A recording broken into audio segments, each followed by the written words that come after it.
दोस्तों कैसे हो आप। उम्मीद है सब कुछ बढ़िया होगा। दोस्तों आज एक बार फिर से हम आपको लेके जाने वाले हैं एक अनोखे देश के सफर पर। दोस्तों इस देश को दुनिया का one of the most dangerous country माना जाता है। इस देश में 100 से भी ज्यादा लैंग्वेज है। इस देश को Babel tower of the world भी कहा जाता है। ये देश मशहूर है इनके कैमल रेस की वजह से। यहाँ पे गोल्ड, ऑयल और यूरेनियम की भरमार है। फिर भी ये देश बहुत गरीब है। ये देश कमाल का होने के साथ रिस्की भी है। अगर अभी तक आप नहीं समझे हो हम किस देश की बात कर रहे हैं तो वो देश है चाड। आज हम आपको चाड देश से जुड़े कई सारे अमेजिंग फैक्ट्स बताने वाले हैं, तो अपनी सीट बेल्ट बांध लो क्योंकि हम जा रहे हैं चाड देश के हवाई सफर पर। दोस्तों इस देश का पूरा नाम है रिपब्लिक ऑफ चाड और दोस्तों ये देश दुनिया का 16वां लैंड लॉक देश है, यानी कि ये चारों ओर से जमीन से घिरा हुआ है और इसके एक भी साइड ओशन नहीं है और ये ज्यादा बड़ा ना होने की वजह से 16वें नंबर पर है। इस देश की कुल जनसंख्या 1 करोड़ 60 लाख के आसपास है और पॉपुलेशन के मामले में ये देश 72वें नंबर पर आता है, यानी कि जिम्बाब्वे से बस थोड़ा ज्यादा पॉपुलेशन है इस देश का। इस देश के पास 12,59,000 स्क्वायर किलोमीटर जमीन है और इस देश की अगर पॉपुलेशन डेंसिटी की बात करें तो वो आती है करीब 13 पीपल पर स्क्वायर किलोमीटर, जो कि बहुत ही कम है। अंदाजे के लिए इंडिया का पॉपुलेशन डेंसिटी है 464 पीपल पर स्क्वायर किलोमीटर। उससे आप अंदाजा लगा सकते हैं कि ये जमीन कितनी बड़ी है और यहाँ लोग कितने कम रहते हैं। इस देश के पॉपुलेशन में से 24% लोग अर्बन एरिया में रहते हैं, यानी कि शहर में, और 76% लोग रूरल एरिया में रहते हैं, यानी कि गाँव में, जिसकी वजह से यहाँ काफी कम प्रोग्रेस हुआ है। पर यह देश बहुत ही ज्यादा यंग है क्योंकि इस देश की मेजोरिटी लोगों की उम्र बस 16 से 17 साल है।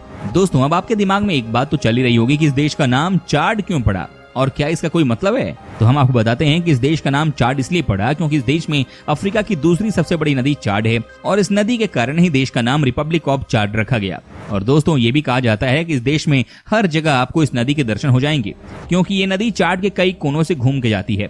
दोस्तों इस देश के लोग बहुत ही ज्यादा गरीब हैं। ये देश दुनिया के सबसे गरीब देशों में से एक है। फोर्ब्स की माने तो ये देश पूरे दुनिया में 7वें नंबर पर सबसे गरीब देश है। दोस्तों ये देश कितना गरीब है उसका अंदाजा आप ऐसे लगा सकते हैं कि इस देश की 80% पॉपुलेशन पॉवर्टी लाइन के भी नीचे आती है और इनमें से कई दिन का $1 भी नहीं कमा पाते। और अगर इंडिया से कंपेयर करें तो इंडिया में 25% लोग ऐसे हैं जो पॉवर्टी लाइन के नीचे आते हैं और फिर भी इंडिया में इतनी गरीबी दिखती है। तो आप अंदाजा लगा सकते हैं इस देश में तो 80% पॉपुलेशन गरीब है। इस देश में गोल्ड और यूरेनियम जैसी महंगी चीज की भरमार है। तो अब आप सोच रहे होंगे कि फिर भी ये देश इतना गरीब क्यों है। तो इसका आंसर है करप्शन। यहाँ हद से ज्यादा करप्शन होता है और जिस देश में करप्शन होता है वो देश अक्सर गरीबी होता है। वैसे अगर देखा जाए तो इंडिया की हालत भी उतनी अच्छी नहीं है। इंडिया में करप्शन जैसी बीमारियों ने घर बना लिया है और जहाँ करप्शन होता है वहाँ गरीबी तो होती ही है और जहाँ गरीबी होती है वहाँ होता है क्राइम।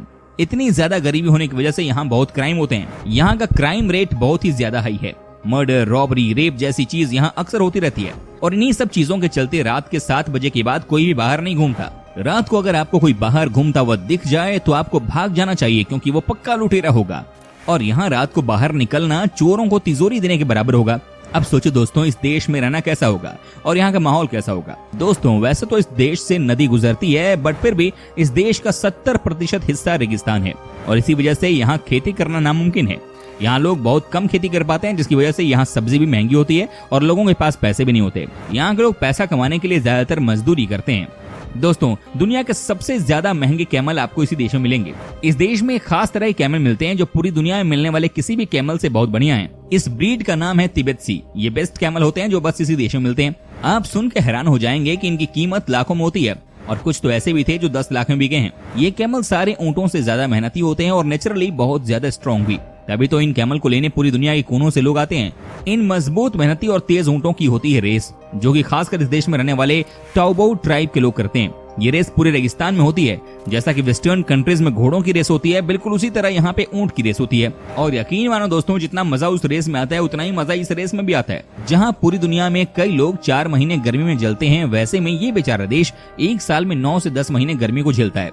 यही असली सच्चाई है इस देश की। इस देश में 70% हिस्सा रेत ही रेत है और इसमें से 10 महीने गर्मी से भरे, जिसकी वजह से सुबह एकदम तपती धूप होती है तो रात को इतनी सर्दी की 3 चादर कम पड़ जाए। और ऐसे कमाल के बदलते तापमान और हवा की वजह से जो नए लोग यहाँ आते हैं पहले दिन ही बीमार हो सकते हैं और ऐसे कंडीशन में एडजस्ट होना थोड़ा मुश्किल भी होता है और इसीलिए नए लोगों को 3-4 दिन तो यहाँ बस एडजस्ट करने में निकल जाता है। दोस्तों अब तक मेरी इतनी सारी बातें सुन के आप एक बात तो समझ गए होंगे, ये देश बहुत पिछड़ा हुआ है। जैसा कि मैं आपको एक और एग्जांपल देता हूँ। कि इस देश में हर 23,600 लोगों के लिए बस एक डॉक्टर है। सोचो यहाँ की मेडिकल फैसिलिटी की क्या हालत होगी। इन सारी चीज को सुनने के बाद बस ऐसा लगता है जैसे ये देश मुश्किल से बस अपने आप को चला रहा है। इस देश के लोगों की कैसी हालत होगी ये सोच के ही बुरा लगता है। दोस्तों इस देश में आप कुछ भी प्लान नहीं कर सकते क्योंकि यहाँ हर चीज उल्टी पुल्टी हो जाती है। मैंने वीडियो के स्टार्ट में कहा था ना कि इस देश को Babel tower of the world भी कहा जाता है। तो अब आप सोच रहे होंगे कि इसका मतलब क्या है। तो इसका मतलब ये है इस देश में लैंग्वेज और कल्चर की बहुत ही ज्यादा डाइवर्सिटी है। आप यकीन नहीं करोगे पर ये देश इतना गरीब होने के बाद भी इसमें 200 से ज्यादा अलग अलग जाति के लोग रहते हैं और यहाँ पे लोग 100 से भी ज्यादा अलग अलग भाषा बोलते हैं। ये देश बहुत गरीब है पर अगर इसके रिचेस्ट आदमी की बात करें तो वो कोई और नहीं है बल्कि चाड के खुद प्रेसिडेंट इद्रिस देबी हैं और इनकी इनकम लगभग $50 मिलियन है, जो कि चाड में कोई भी नहीं कमाता है और कोई कमाने के आसपास भी नहीं है। दोस्तों जब आज के टाइम में सोशल मीडिया और इंटरनेट का ही जमाना है तब इंटरनेट तो दूर, यहाँ पे लोगों के पास टीवी भी नहीं होती है। पूरे चाड देश में बस 5% लोगों के घर में ही टीवी है और उसमें भी शॉकिंग बात यह है कि इस देश में बस एक ही टेलीविजन चैनल है, यानी पूरे देश में बस एक ही टीवी चैनल है। उसका नाम है टेले टी चाड, जिसके ऊपर न्यूज और 1-2 शोज आते हैं। और इस देश की जो हालत है वो देख करके बस यही बोल सकते हैं कि यहाँ घर में लाइट आ जाए वही बड़ी बात है। दोस्तों यहाँ पे गोल्ड और यूरेनियम की बहुत बड़ी खदान है। यूरेनियम तो कितना महंगा पदार्थ है ये तो आपको पता ही होगा, ये उसकी खान है, बट करप्शन की वजह से उसमें देश को फायदा नहीं हो पाता है। देखा जाए तो यहाँ पे ऑयल यानी कि तेल को भी बड़े मात्रा में एक्सपोर्ट किया जाता है, पर क्या फायदा जब बड़े बड़े लोग अपनी जेब को ही भर रहे हैं। दोस्तों इस देश में टीवी फोन ना होने के कारण नाटक और म्यूजिक काफी चर्चित है और यहाँ पे एक इंस्ट्रूमेंट भी बजाया जाता है जो आपको कहीं और शायद ही सुनने को मिलेगा। उसका नाम है काकाकी। ये इंस्ट्रूमेंट काफी कमाल का है और यहाँ के सारे मर्दों को ये कंपलसरी सीखना पड़ता है। दोस्तों बाकी सारे देशों से अलग यहाँ टूरिस्ट को ज्यादा पसंद नहीं किया जाता है और ज्यादा टूरिस्ट यहाँ जाते भी नहीं है क्योंकि यहाँ के लोग बहुत एग्रेसिव होते हैं और बात बात पे लड़ाई करने लगते हैं। टूरिस्ट को ये लोग सीधे मुंह से जवाब ही नहीं देते और इन सब का रीजन है गरीबी। यहाँ बहुत कम लोगों के पास जॉब है जिसकी वजह से यहाँ मोस्टली लोग इरिटेटेड रहते हैं। यहाँ 50% लोग मुस्लिम धर्म के हैं और 35% ईसाई धर्म के हैं और इन दोनों धर्मों के बीच छोटी मोटी बात पे लड़ाई झगड़े होते रहते हैं। ये बात यहाँ बात बात पे लोग बंदूक निकाल लेते हैं। सोचिए ऐसे में सरवाइव करना कितना मुश्किल होगा। इसके ऊपर से यहाँ के लोग नशे बहुत करते हैं और वो भी खासकर सस्ते नशे, क्योंकि इनके पास एक टाइम के भोजन के लिए पैसे नहीं होते। ये पैसे बचा बचा के सस्ते दारू खरीदते हैं और इस देश में ऑलमोस्ट सारे मर्द दारू पी के पड़े होते हैं और यहाँ की महिलाएं ही ज्यादातर मेहनत करती हैं और घर चलाती हैं।